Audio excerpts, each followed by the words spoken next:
mu kullatud keelt, käevõrud heita kaevu. Kõigi metsel kaunimaal, lootuse ja kindel tasakaal. Hommikukiir unenäod viib, imede maailm näib, et otsa on saanud. Sest teatrit mängida ei tahagi su ees.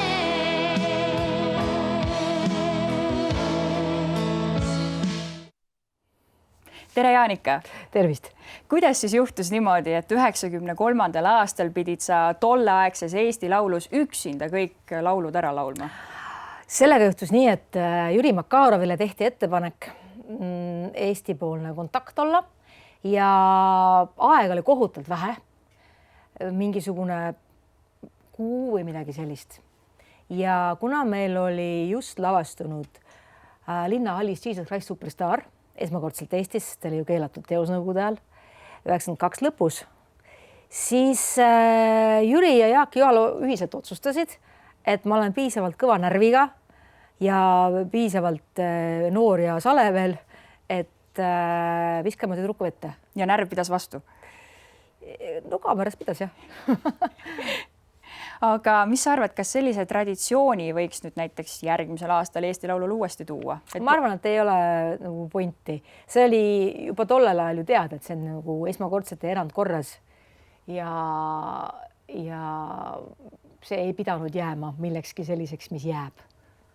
Aga ma arvan, et päris paljud tänapäeva noored võib-olla ei tea sind meie kunagise eurolaulikuna, aga küll nad on võib-olla näinud sind või isegi kohtunud sinuga täpsemalt mõnes koolis, kus siis sa oled suutnud ühendada teatri ja muusika. Et mis kool see on, mis sa seal täpsemalt teed? See on, ma teen kõike seal, absoluutselt kõike. Sellepärast reaalselt, kui sa oled ühes väikeses teatri erakoolis, siis sa teedki kõike. Selle mõtlesin, et ma olen teinud koreot, kostüümi, lavakujundust, ma kirjutan muusikat, ma olen stsenarist, filmides olen režissöör, ehk siis vahel käin laval ka.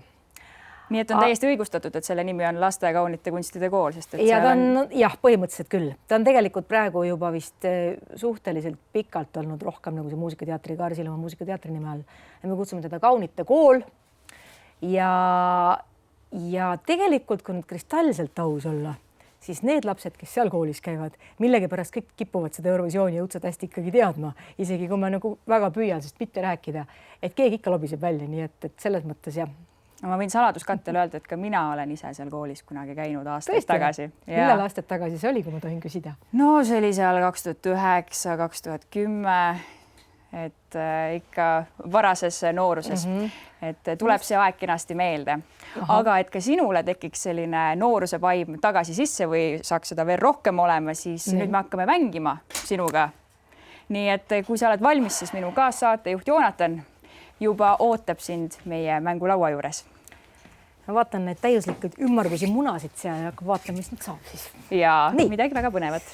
Ja tere, Jaanika, tule julgelt juba siia poole. Nagu Karmen vihjas, siis tõepoolest tuleb igal meie külalisel läbi teha ka väikene mäng.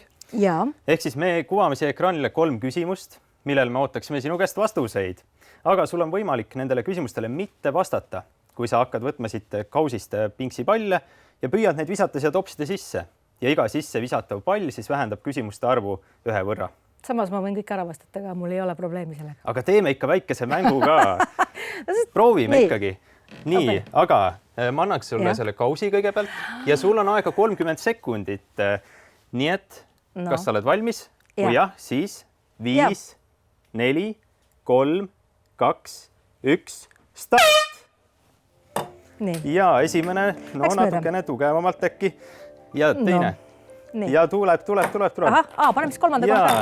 Ja sees, esimene ja 1 küsimus on juba ja viska edasi, sul on aeg jookseb. Selle mõttes, et ma võin siit järjest panna neid. Võib järjest panna, 15 sekundit on veel aega. Äkki tuleb ka teine. Esimene juba läks.